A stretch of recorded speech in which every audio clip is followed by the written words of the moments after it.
Assalamualaikum warahmatullahi wabarakatuh. Kami dari kelompok 4 akan mempresentasikan hasil kerja kelompok kami tentang akuntansi kombinasi bisnis. Kelompok kami beranggotakan 1. Brian Suhada, nomor absen 6. 2. Dea Okvianti, nomor absen 7.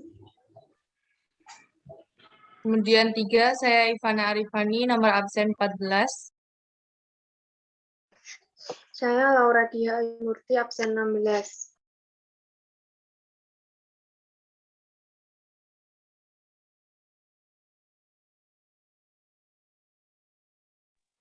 Next.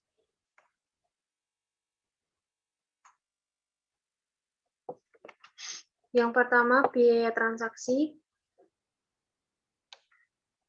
Transaksi kombinasi membutuhkan biaya yang besar.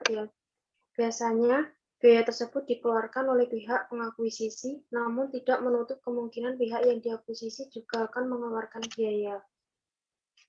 Next. Biaya tersebut mencakup yang pertama biaya makelar atau vendor's fees, yang kedua biaya advis, yang ketiga biaya hukum, yang keempat biaya akuntansi, yang kelima biaya profesional dan konsultasi lainnya, yang keenam biaya administrasi umum, yang ketujuh biaya pendaftaran, yang terakhir biaya penerbitan efek utang dan efek ekuitas. Biaya-biaya terkait akuisisi tersebut diakui sebagai beban pada periode saat biaya tersebut terjadi dan jasa diterima, kecuali biaya untuk menerbitkan biaya efek utang dan efek ekuitas. Next. Jika pihak pengakuisisi menerbitkan efek sebagai imbalan yang dialihkan dalam suatu kombinasi bisnis, maka biaya tersebut diakui sebagai pengurang premium atau agio atau tambahan modal disetor yang timbul atas penerbitan efek tersebut. Ketentuan ini mengacu pada PSAK 55 Revisi 2013 Instrumen Keuangan mengenai pengakuan dan pengukuran. Next. Yang kedua, imbalan yang dialihkan. Dalam suatu kombinasi bisnis, pihak pengakuisisi membayar imbalan kepada pihak yang diakuisisi atas akuisisi yang dilakukan. Next. Pada prinsipnya, akuisisi adalah pembelian suatu bisnis, seperti halnya pembelian suatu aset secara tunai, maka imbalan yang dialihkan atas pembelian tersebut adalah kas.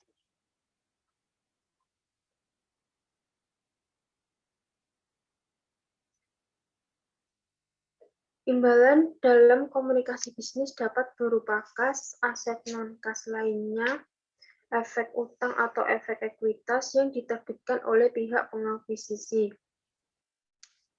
Imbalan yang dialihkan dalam suatu kombinasi bisnis diukur pada nilai wajar yang dihitung sebagai hasil penjumlahan dari nilai wajar tanggal akuisisi atas seluruh aset yang dialihkan oleh pihak pengakuisisi. Liabilitas yang diambil alih oleh pihak pengakuisisi kepada pemilik pihak yang diakuisisi sebelumnya. Jika imbalan yang dialihkan berupa kas, maka nilai wajarnya sama dengan nilai nominalnya. Namun, jika imbalan yang dialihkan selain kas, maka timbul konsekuensi harus diukur pada nilai wajar.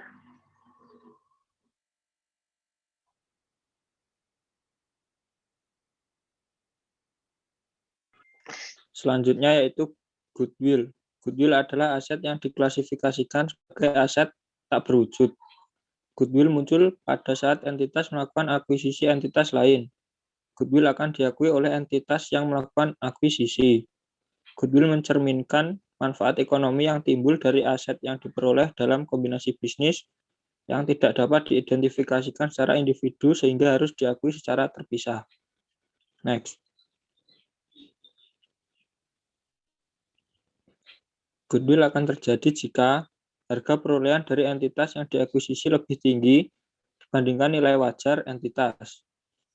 Pada saat terjadi goodwill, pihak pengakuisisi membeli dengan harga yang lebih mahal dari nilai wajar entitas yang diakuisisi. Pada transaksi tersebut, nilai aset pihak pengakuisisi telah menunjukkan nilai wajar pada tanggal tersebut. Maka kelebihan harga beli tersebut tidak dapat diidentifikasikan ke aset yang ada, sehingga harus diakui bentuk aset yang baru yaitu goodwill. Goodwill dihitung sebagai berikut, yaitu imbalan yang dialihkan, ditambah kepentingan ekuitas yang sebelumnya dimiliki oleh pihak pengakuisisi, ditambah kepentingan non-pengendali pada pihak yang diakuisisi, dan dikurangi aset teridentifikasi yang diperoleh dan liabilitas yang diambil alih. Next. 4. Pencatatan transaksi kombinasi bisnis. Transaksi kombinasi bisnis secara umum dapat dikategorikan sebagai berikut. Yang A yaitu entitas yang diakuisisi menjual aset bersih dan kemudian entitas tersebut dibubarkan. B. Entitas yang mengakuisisi menerima aset dari entitas yang dibubarkan. C. Entitas yang diakuisisi menjual aset namun entitas tidak dibubarkan. D. Entitas yang mengakuisisi menerima aset dari entitas yang tidak dibubarkan. E. Entitas mengakuisisi kepemilikan entitas lain dan entitas tersebut tidak dibubarkan. Next. Contoh 1.1 yaitu merger, akuisisi aset bersih, imbalan berupa arus kas. Pada tanggal 31 Desember 2015, PT Permata mengakuisisi seluruh aset bersih PT Samara dalam sebuah merger. Informasi laporan keuangan untuk PT Permata dan PT Samara pada saat itu adalah sebagai berikut. Laporan keuangan 31 Desember 2015 dalam jutaan rupiah kecuali per saham. Dapat diketahui PT Permata dan PT Samara sebagai berikut. Next. PT Permata mengalihkan imbalan senilai 352 juta untuk mengakuisisi aset neto PT Samara. PT Permata mengeluarkan 20 juta untuk biaya legal atas akuisisi tersebut. Maka goodwill yang terjadi dapat dihitung sebagai berikut. Imbalan yang dialihkan tadi yaitu sebesar 352 juta, kepentingan yang dimiliki sebelumnya tidak ada, kepentingan non-pengendali tidak ada, jumlahnya sebesar 352 juta, aset bersih teridentifikasi 280 juta, sehingga goodwill-nya sebesar 72 juta. Hasil dari imbalan yang dialihkan dikurangi aset bersih teridentifikasi. Next. Aset bersih teridentifikasi dihitung dari nilai wajar aset saat dikurangi liabilitas. Tidak ada kepentingan yang dimiliki sebelumnya karena PT Permata tidak mengakuisisi secara bertahap. Demikian juga dengan nilai kepentingan non-pengendali karena akuisisi dilakukan atas seluruh aset bersih PT Samara. Pada contoh ini, akuisisi dilakukan terhadap aset bersih sehingga pihak pengakuisisi mengakui seluruh aset teridentifikasi yang diperoleh dan liabilitas yang diambil alih pada nilai wajarnya. Next.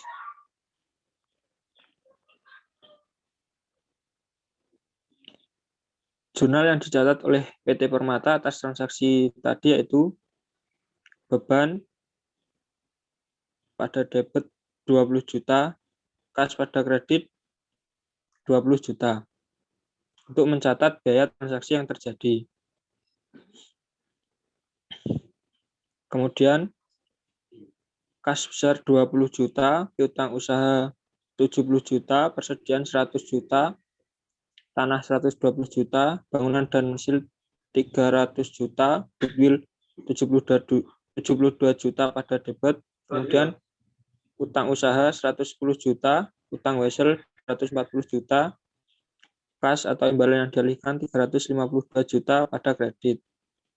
Atas akuisisi ini, PT Samara sebagai entitas yang dibubarkan akan menghapusbukukan seluruh aset dan liabilitas yang dimiliki dan menghentikan operasinya.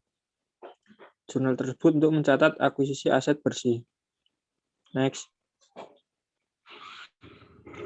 Contoh selanjutnya yaitu akuisisi aset bersih imbalan berupa non-kas.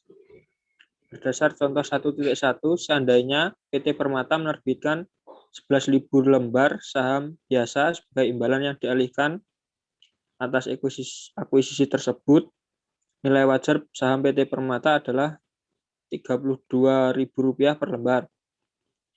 Atas penerbitan saham tersebut, PT Permata juga membayar biaya penerbitan saham senilai 30 juta. PT Permata akan mencatat jurnal sebagai berikut, yaitu beban sebesar 20 juta, beban tangguhan sebesar 30 juta pada debit, dan kas 50 juta pada kredit untuk mencatat biaya akuisisi. Next.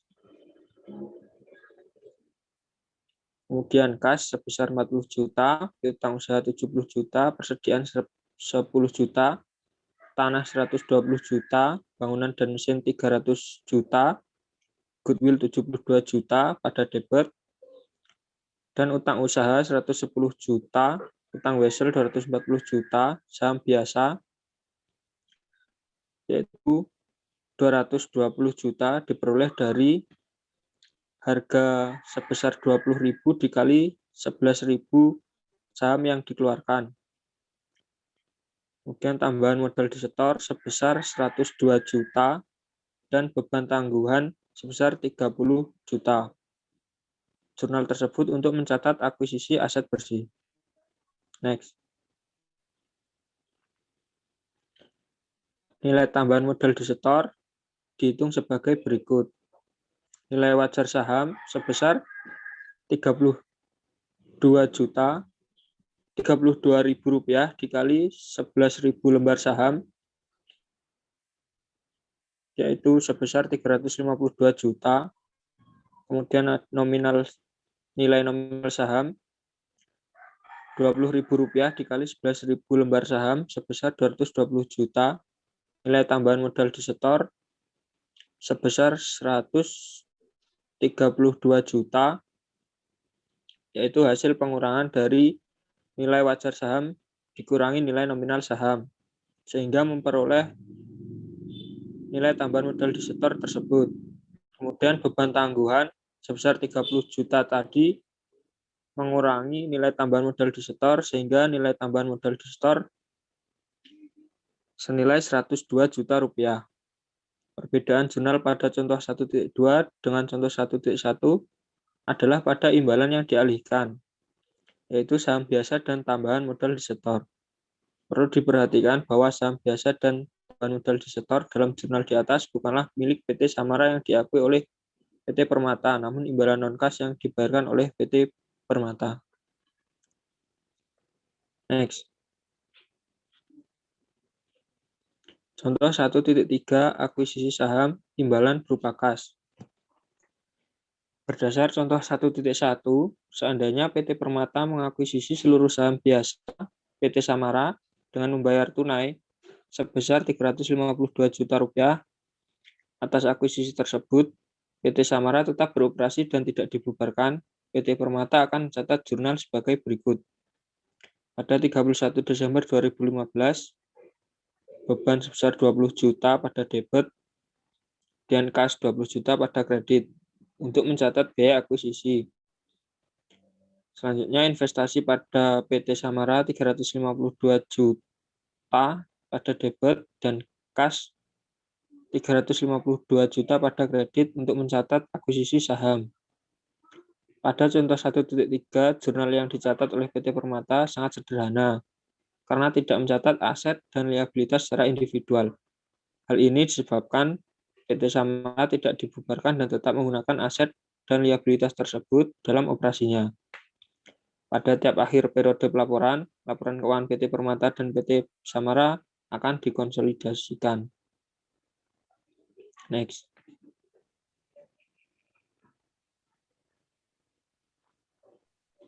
Oke, selanjutnya saya Ivana Arifani akan menjelaskan mengenai pembelian diskon. Next.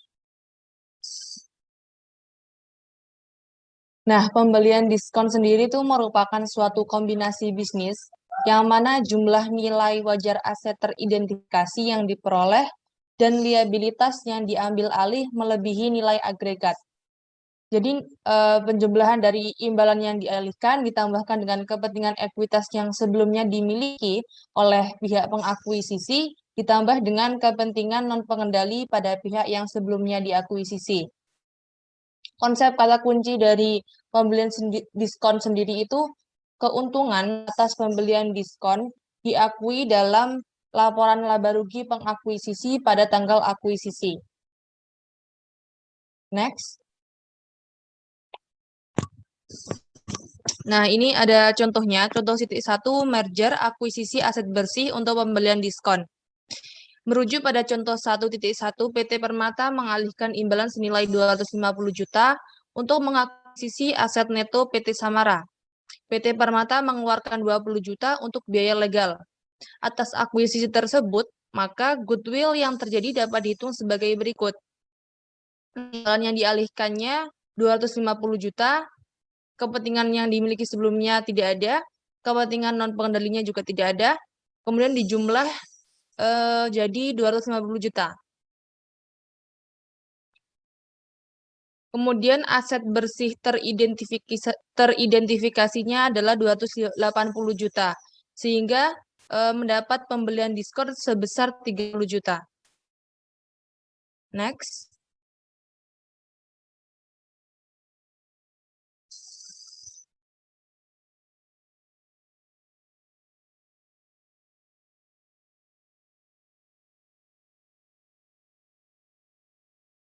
Next.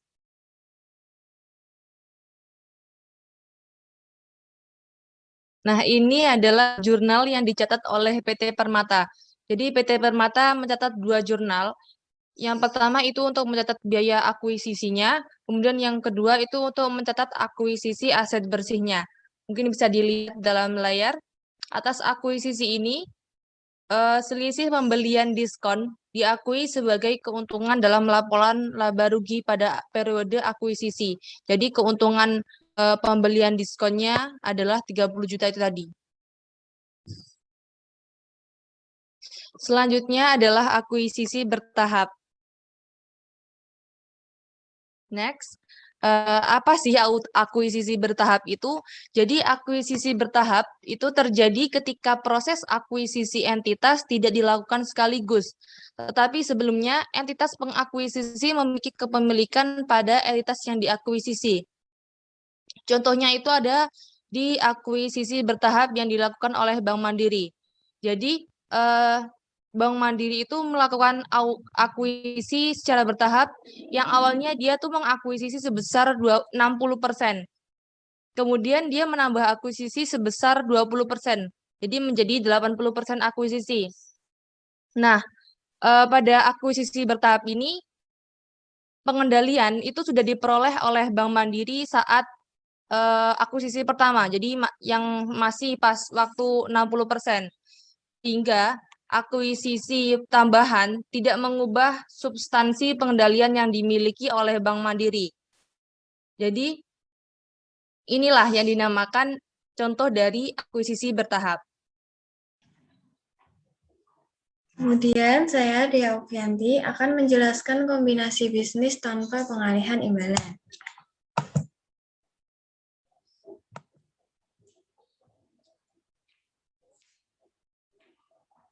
Ketika investor memiliki investasi pada saham entitas lain yang awalnya tidak memiliki pengendalian, namun pengendalian dapat diperoleh tanpa adanya pengalihan imbalan.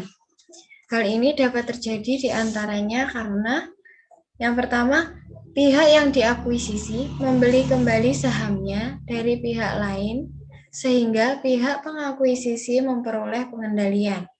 Hal ini disebabkan jumlah lembar saham yang dimiliki pengakuisisi tetap, namun jumlah lembar saham beredar berkurang sehingga proporsi kepemilikan pihak pengakuisisi meningkat. Yang kedua, hilangnya hak veto yang sebelumnya menghalangi pengakuisisi untuk mengendalikan. Hal ini terjadi ketika pengakuisisi memiliki hak suara mayoritas, namun tidak memiliki pengendalian karena ada investor lain yang memiliki hak veto. Ketika hak veto investor lain tersebut hilang, maka pihak pengakuisisi akan memperoleh pengendalian dengan sendirinya. Kemudian yang ketiga, pengakuisisi dan yang diakuisisi sepakat untuk mengombinasikan bisnisnya dengan kontrak semata. Kemudian ada penyajian dan pengungkapan kombinasi bisnis. Yang pertama, penyajian. Pada akuisisi aset bersih atau merge dekonsolidasi, seluruh aset teridentifikasi dan liabilitas pihak yang diakuisisi langsung diakui secara individual pada tanggal akuisisi oleh pihak pengakuisisi pada nilai wajarnya. Dengan demikian, aset dan liabilitas pihak yang diakuisisi tersebut, termasuk goodwill yang timbul, akan digabungkan dengan aset dan liabilitas pihak pengakuisisi. Dan ini disajikan pada laporan keuangan pihak pengakuisisi. Jadi, kombinasi bisnis dan kombinasi aset dan liabilitas secara akuntansi sudah langsung terjadi sejak awal akuisisi, sehingga tidak diperlukan prosedur konsolidasi laporan keuangan lebih lanjut di kemudian hari. Sedangkan pada akuisisi saham, seluruh aset teridentifikasi dan liabilitas pihak yang diakuisisi tidak langsung diakui secara individual pada tanggal akuisisi oleh pihak pengakuisisi. Pihak pengakuisisi hanya mengakui saldo investasi sebagai representasi atas aset dan liabilitas tersebut, termasuk goodwill yang timbul saat akuisisi. Pada akhir periode pelaporan, jika memiliki pengendalian, pihak pengakuisisi akan mengonsolidasikan laporan keuangannya dengan pihak yang diakuisisi, sehingga aset dan liabilitas kedua belah pihak akan disajikan pada laporan keuangan konsolidasi. Jadi, kombinasi bisnis serta kombinasi aset dan liabilitas secara akuntansi tidak terjadi bersamaan sejak awal akuisisi, sehingga diperlukan prosedur konsolidasi laporan keuangan secara reguler di kemudian hari.